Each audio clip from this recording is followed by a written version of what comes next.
Nataka sasa tuangalie ndoto ambayo Nebukadneza aliota kuhusiana na mambo ambayo yatatokea baadaye.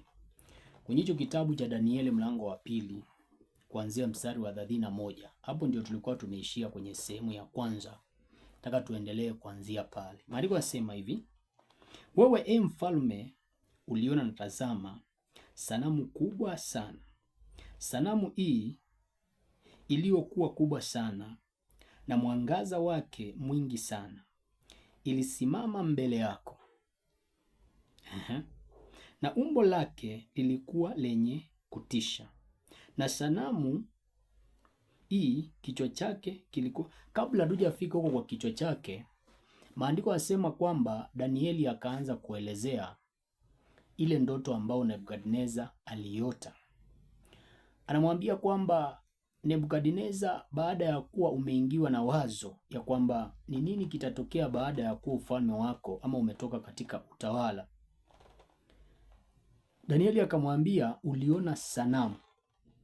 Ile sanamu ilikuwa ni ya kutisha sana. Mara nyingi Mungu akitaka umuelewe huwa anatumianga vitu vya kawaida ambavyo unaviona, vitu vya kawaida ambavyo utavielewa.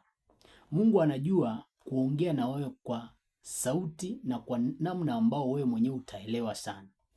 Ujue Babeli ni mji ambao walikuwa wanaabudu sanamu, na unajua hata Nebukadneza kuna wakati alitengeneza sanamu yake ili aabudiwe. Kwa hivyo sababu kwa nini Mungu alimuonyesha ndoto Nebukadneza akamuonyesha mfano wa sanamu ni kwa sababu Babeli walikuwa na tabia ya kuabudu sanamu. Kwa hivyo Nebukadneza, ili akuwe na wepesi wa kuelewa, Mungu akaona atamfundisha kupitia kwa sanamu. Bwana Yesu asifiwe sana. Sasa mstari wa 32 maandiko yasema hivi: na sanamu hii kichwa chake kilikuwa cha dhahabu safi. Nataka uangalie kwenye simu yangu hapa, maana hiyo sanamu tayari nimeweka kwenye screen hapa. Ukiangalia hapo utaona kile ambacho Nebukadneza alikiota. Anasema ya kwamba, maandiko yanasema ya kwamba kichwa cha ile sanamu kilikuwa cha dhahabu. Angalia huyo mtu amesimama hapo, ama hiyo sanamu ya mtu amesimama hapo, kichwa chake ni cha dhahabu. Sasa nataka tupige hatua, nisome na zaidi tuangalie vitu fulani. Nasema hivi kichwa chake kilikuwa cha dhahabu safi, kifua chake na mikono yake ni ya fedha. Ukiangalia kwenye hiyo sanamu pia utaona kwamba kifua chake na mikono yake, anasema kwamba kifua chake na mikono yake ni ya fedha. I think unaona hiyo sanamu vizuri. Lakini pia tunasoma maandiko yasema hivi: tumbo yake na viuno vyake ni vya shaba. 33 nasema hivi: miguu yake ya chuma na nyayo za miguu yake nusu chuma na nusu udogo. Nawe ukatazama hata jiwe likachongwa bila kazi ya mikono, nalo jiwe hilo likaipiga sanamu miguu. Miguu yake iliyokuwa ya chuma na udogo ikavunjika vipande vipande, ndipo kile chuma na ule undogo na ile shaba na ile fedha na ile dhahabu vilivunjwa vipande vipande pamoja, vikawa kama makafi ya viwanja vya kupepetea wakati wa hari. Upepo ukavifurusha hata visionekane mahali pake, na ile jiwe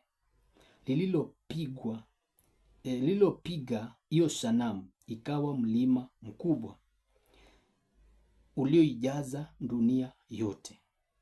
Bwana Yesu asifiwe sana.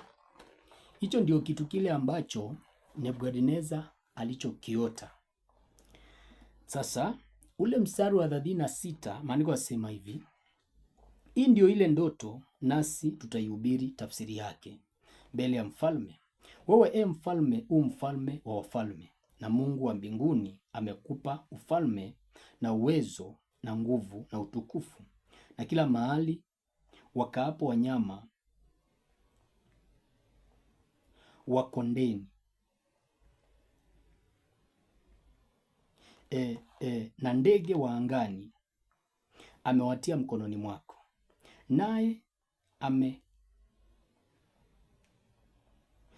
amekumilikisha juu ya hao wote.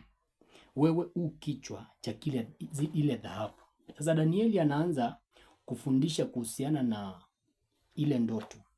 Anamwambia mfalme, wewe ndio hiki kichwa cha dhahabu. Na yule mfalme ambaye alikuwa anazungumziwa maneno yale alikuwa ni mfalme wa Babeli ambaye alikuwa ni Nebukadneza.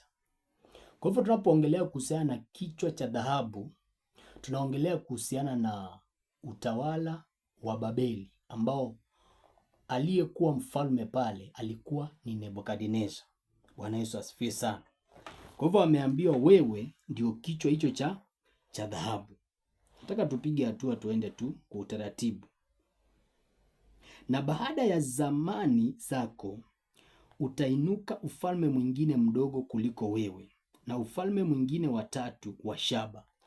Akaambiwa baada ya kuwa wewe umetoka katika uongozi, yaani baada ya kuwa utawala wa kile kichwa cha dhahabu, na ujue kwamba Babeli ama utawala wa Babeli ulikuwa unawakilishwa na dhahabu. Akaambiwa baada ya kuwa utawala wako umekuja, kutakuja utawala mwingine ambao ni mdogo, ambao ule utawala nao unawakilishwa na kifua kwenye hiyo sanamu, na kifua na hiyo mikono miwili. Ni ufalme wa Umedi na Uajemi, ambao ule ufalme ukisoma vizuri kwenye hapo ambapo unaangalia utaona kwamba ufalme wa Babeli uliongoza ile miaka ya 605 ama kati ya miaka 605 na 539, that is BC, before Christ. Ndio wakati wa Babeli, ndio wakati ufalme wa Babeli ama Nebukadneza alikuwa anatawala, ama ufalme wa Babeli ulikuwa hapo. Lakini pia ufalme wa Medo Persia ambao ni ufalme wa Umedi na Uajemi ulitawala ule mwaka ama kati ya mwaka wa 539 mpaka 331, that is before Christ ama kabla ya Kristo kuja. Nielewa. Lakini na Nebukadneza anaambiwa kwamba huu ufalme ambao utafuata wa Medo Persia ambao unawakilishwa na shaba, unawakilishwa aliambiwa, I think inataka tuangalie mstari ambao anasema ndipo kile chuma na ule undogo. Nataka tuangalie pale ambapo ufalme wa pili unawakilishwa. Alikuwa sema hivi, kifua chake na miguu yake ni fedha. Kifua chake na mikono yake ni fedha. Tumbo yake na viuno vyake ni shaba. Kwa hivyo ufalme ule ambao ulikuwa unafuata ulikuwa wa Medi na Uajemi ambao unawakilishwa na fedha. Lakini baada ya pale kuna ule ufalme mwingine ambao ni ufalme wa Ugiriki ambao ulikuwa, aliyekuwa anaongoza alikuwa anaitwa Alexander the Great.